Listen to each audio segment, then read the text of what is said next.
Hey guys, it's Madison. Thanks for joining me in this faithful home.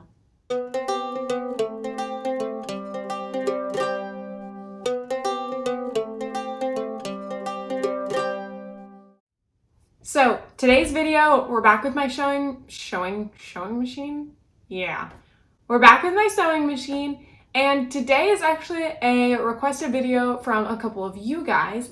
So if you are newer to my channel and don't know this, I post a lot of DIY and craft videos. A lot of them are pertaining to this sewing machine right here. And some of you asked me, hey, can you show me a basics sewing video?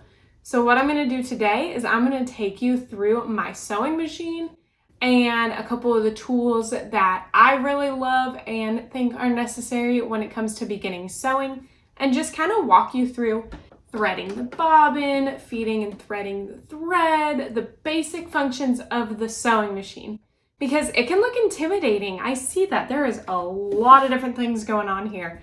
You want to know a secret? I use maybe 2 of these functions.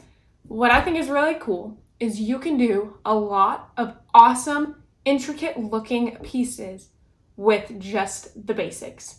So I'm not saying that I only know just the basics, because I do know a lot more. I would say that my skills are more of an advanced skill, but I always go back to the roots. I always go back to the basics when it comes to a lot of my projects that may seem really crazy and intricate and how the heck did she do it? Guys, I just use a straight stitch. It's really that simple. So before we get into this basics sewing video, for those of you that don't know me, I love making Christian homemaking videos, lifestyle vlogs, and I am a DIY enthusiast. So if you want to see more content like this on my channel, make sure to give this video a thumbs up. That way I know what you guys are kind of interested in seeing. And if you are new to my channel, I would love for you to hit that subscribe button so you feel welcomed into this faithful home with me. All right, without further ado, let's jump into the basics of a sewing machine. All right, I think the best way in explaining the sewing machine is to first take you through the different parts of it. I don't want it to seem intimidating to you guys, because there are a lot of working parts here. Don't get me wrong, it's a really big, important machine. Obviously, it makes clothing like we all wear, and it keeps it together, but it's really not that intimidating. So, obviously this is a Janome, like I said earlier, but most all sewing machines are going to be pretty much set up like this. The basics is what I'm going to show you today. So I will show you the basic items on this sewing machine that every sewing machine is going to have. Starting with, obviously, this is the body. This is going to be your hand wheel, but this turns forward and back. You can see this coming up. That's what catches your thread, and then the needle will move up and down. Basically, if you crank this a ton, like towards you while you're sewing, you'll continue stitching, but like that's why there's this instead, which I'll get to in a sec. But this is a hand crank, and I actually use it quite a bit when I'm starting and stopping projects, and I'll explain that here in a minute. Over here on these 2 dials, these are your stitches. So this top dial has all of my different stitch types, and you can see here down the line what type of stitches they are. For the sake of this basics video, I'm going to just talk about a straight stitch and a zigzag stitch.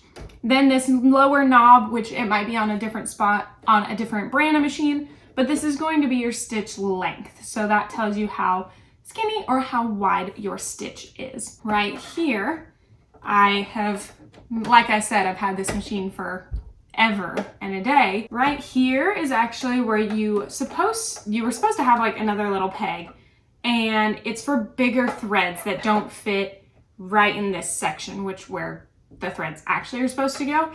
But I accidentally broke this little piece, and it normally like extended out, and then the thread would hit sideways, so it's like this. Well, I broke it a while ago, so I took the piece that I broke and I wedged it down in there. Boom, now I can still use it and not have to buy a new piece, because yes. Moving along right here, this little tool set is what you would use to thread your bobbin, which I will get to explaining what a bobbin is here in a sec. And then these guides all in here are the loops and threads that you will thread your thread through to get the machine properly working. Down here, we have your needle and your foot. So this specific foot is like a basic one. They are how the material sits under and like sandwiches to this like silver plate so that you can stitch. They make different types of feet.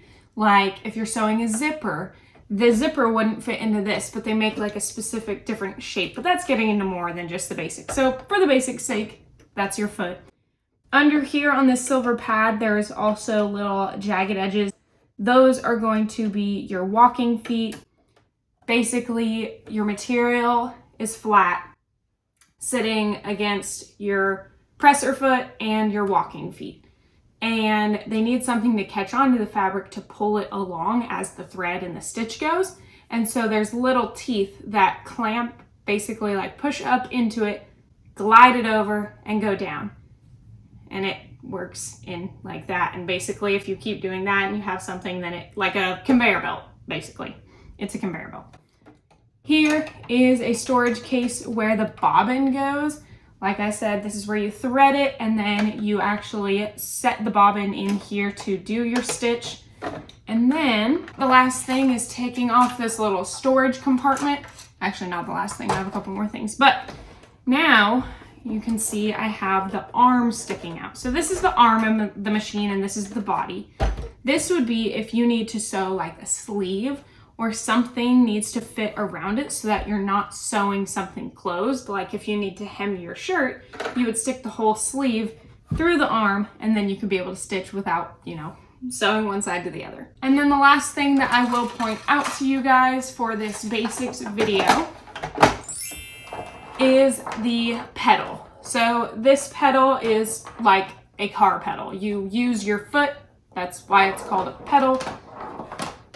Then this side plugs into your machine, this side plugs into the wall, and then you're ready to start sewing. So now let's jump on into what a bobbin is, what your basic spool of thread is, how we get it all set up, and then how we originally thread the machine. All right, so first to thread the bobbin, I will show you what a bobbin looks like. So it is basically a little wheel, spindle, and there is a hole in the middle. So the bobbin will come over here to the left. I will set it in and push it to the right. That'll lock the bobbin in. Then you come over here to hand wheel and you pop it out. You see the difference? Pushed in, popped out. What this does is make sure that the needle won't go up and down really fast while we have the machine running, because you actually use the machine like you're sewing to thread the bobbin. So let's take some thread. I'm going to use black thread, that way hopefully you can see it well. So what you'll need to do is set the thread on the machine, come over to here to this silver loop. You're actually going to hook it around. You can actually see the diagram right here on the machine, but this would be looping the other way if your thread was over here, but I've put mine up here. So still works the same. You'll bring it over, and then you want to take your thread and wrap it around inside the bobbin like 3 or 4 times, and you want to have a nice tight grip on it right here, because you need the bobbin to be wound really tight, but you also need your machine to like catch it and not unravel when you go to start the bobbin. So hold it nice and firm, make sure this is popped out so your needle doesn't move. And then don't actually put this on top of your machine, but this is your pedal you will take, and I kind of wanted to just show you what the pedal does. So I will do my best to leave it up here so you can see. It will get kind of loud, so I will talk kind of over it just in a sec. But when you push down, you will start to hear the motor of the machine going. See, it's trying to catch.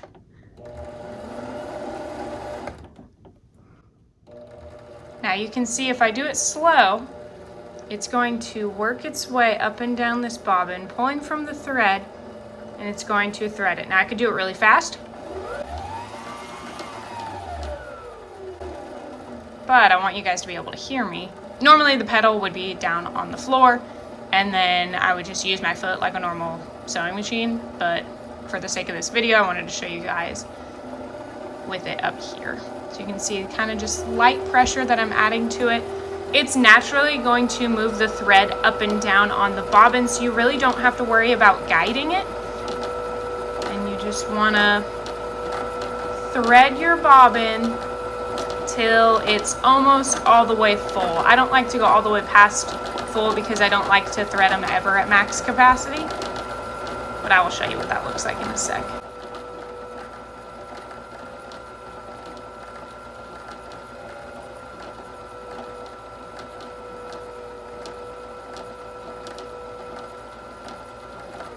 We'll go right about there. Now you can see, push it forward to release it, lift it off. Now you can see that I've done almost all the way full, but now our bobbin is officially threaded, so I need to clip this string and then we will thread the machine.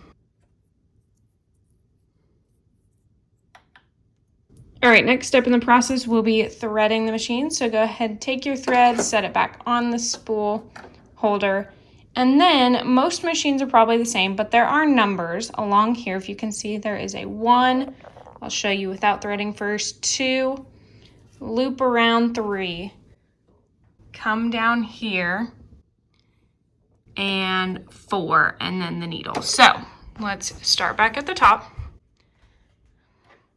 Grab your thread. For this machine, I loop around this. I go down the blue and up. Then you want to make sure that this little piece is showing because it's going to clip into there. You can see how it's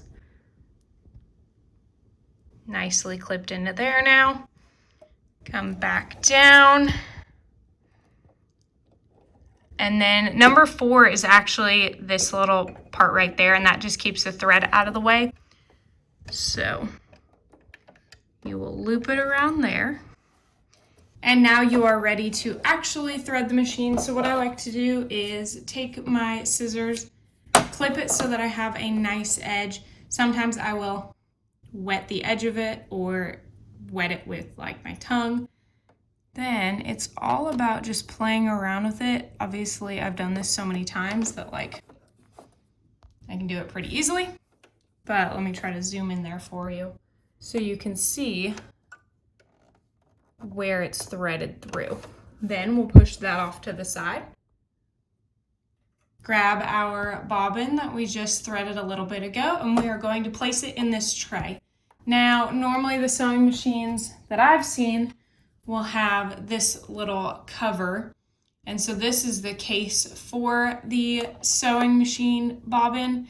It also will tell you your seam allowance, but there's a diagram here that shows which direction your thread is supposed to spool. So it needs to loop over to the left, hook onto the middle piece that's in here, which we'll get to, and then lay off to the side. So let's go ahead and place it in the machine.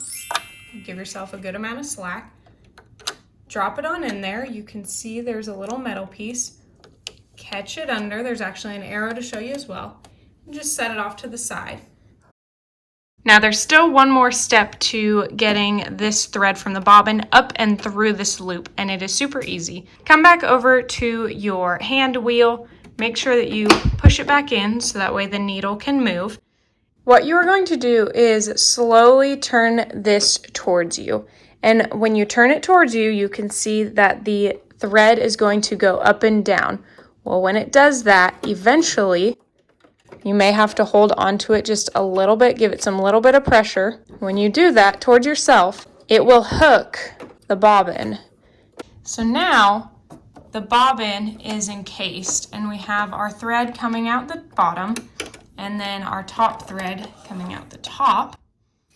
We can clip our case back on top, and now we are set to start sewing. All right, so before we jump back into the sewing machine and I take you through the basic stitches, One, I did want to point out that I realized that I forgot to mention what this button was, and it will be important when we do the sewing. This is going to be a reverse stitch, so remember that reverse stitching is really important. All right, so we have our machine, and I'm going to take you through the basic stitch. So for the sake of this video, I will be using a white material with a black thread that you saw me load with the bobbin earlier. Normally, you would want to pick a thread and bobbin that coordinate or completely match with your material. But for the sake of this video, the black will be able to contrast better and you will be able to see the stitch a lot easier. So what we need to do is I'm going to not worry about where it's going to be at. I just want to stick this thread under the machine right up on the edge where the needle is at. And then up under here, there's a drop switch. See that? See how it's hooked now? Now you know that the presser foot is pushed up against that dog feed foot that we talked about earlier. You will also want to make sure that you have plenty of thread in excess. It doesn't matter if you have this whole length because you will cut the thread later, but you don't want to have just a little piece because when the needle goes up and down, it sometimes will release. Over here, you can see that I have my hand turn that we talked about. I always like to turn it once or twice. That way I know that the needle is pushed into the machine. And then while pushing down on the pedal, hear that humming sound, I like to guide the material with my hand crank, and it's going to move forward 2 or 3 stitches. Then coming over here to this reverse button that I just mentioned that I forgot to mention at the beginning, this is crucial. You want to hold this down and reverse 2 or 3 stitches. So make sure you go slow. 1, 2, 3. Stop what you're doing on your foot, lift this up, and then continue forward with your stitch. And I will just guide this right along. What that reverse did was lock the thread together, basically like tying a knot at the beginning of the stitch. So we will stitch a straight line all the way down.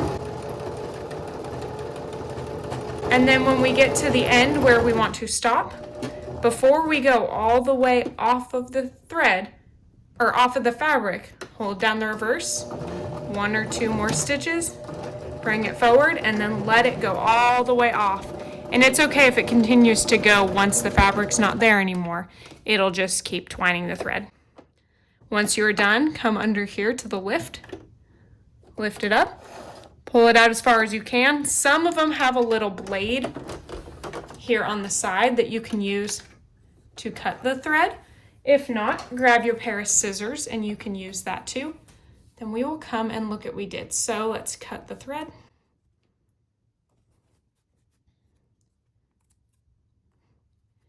And now you can see the first stitch you've ever sewn. Now obviously on here, it's a contrast because I used a black thread on a white fabric, but you get the main idea, which I'm able to show you. It won't be as prominent when you do it on your coordinating thread, but here we locked the stitch in, and at the beginning we locked it in. Now we know that this thread won't unravel and that your seam will stay nice and firm. I actually sewed 2 together so that way you could see what it looked like. Nice and secured stitch. This is your basic straight stitch. I will take you through one more of these straight stitches so that you can see it up close. Putting the thread right up against it, you may have to move your hand crank back and forth to get the needle to raise. Go ahead and move your fabric under. Drop down your foot, you can see the little knob here. 2 stitches, carefully guiding it, 2 or 3. Hold your reverse. And then continue back forward. Now what's great about my foot pedal is I can go as slow or as fast as I want to. It's all about how you guide it. It's like driving a car. How fast you want to go is how fast it will move. Now we get to the end, before we get all the way off, we will put it in reverse, let it go back, forward, and take it all the way off. Make sure that your needle is up when you come to the end. Lift up your dial, pull it out, cut the thread. Make sure that you pull it a little bit farther. Like I said, you don't want to have a tiny bit remaining, so go ahead and pull it out. Bring your material back. Let's cut that excess thread on both sides.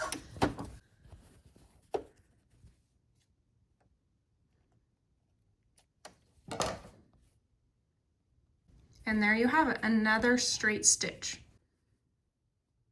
All right, the only other stitch that I want to talk to you guys about today is the zigzag stitch. Now, that would not be classified necessarily as a beginner stitch, but I do want to mention that it is the same process. So placing your material down, I'm going to come over here to my dial, which changes what type of stitch I'm picking. Cranking it over once will get it to a zigzag stitch, keeping pretty much all of the other settings the same. I hardly ever touch any of the other ones, and you won't need to either, as long as you are a basic sewist, seamstress, sewer person, whatever you want to call yourself. As long as you are doing just the basics, you don't need to worry about playing with all the other stuff. I am not a basic, and I hardly ever touch the other stuff, so you don't have to worry about it. That'll come into effect when you use different fabric types or the thickness of the fabric, or you want to get super intricate on these stitches. Those don't really matter right now. I love going back to the basics, back to the source. So I placed my fabric underneath. I'm going to guide the thread with my hand crank as well as my foot pedal. Taking 3 stitches, it actually did it in a zigzag. Then I will reverse, go 3 back, forward, and then I will let it run through. So let me show you that. All right, here's what the stitch will turn out as, because I forgot to hit record on my camera the first time. So we will do it again, dropping your foot down, guiding it with your hand for 2 or 3 stitches, putting that reverse, hold. Now when you do the reverse, you have to actually physically hold it down the entire time. It's not just a button. Then we will walk it back, letting it do its zigzag.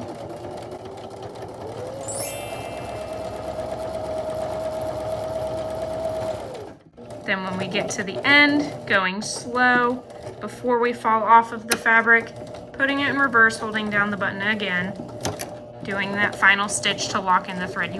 It is important that you do the locking reverse stitch. That will secure the thread and make sure that it doesn't unravel, because if you didn't lock it in like here, basically you could take these threads, pull it, and the thread would unwind. All right, guys, that's going to be it for today's beginner's crash course on how to use a sewing machine. I hope that it gave you a little bit of confidence to pull the sewing machine out that's probably been stuck in your closet for the past 15 years, never been used. It's really that easy, guys. I promise you, you won't regret starting. You just got to get the courage to do so.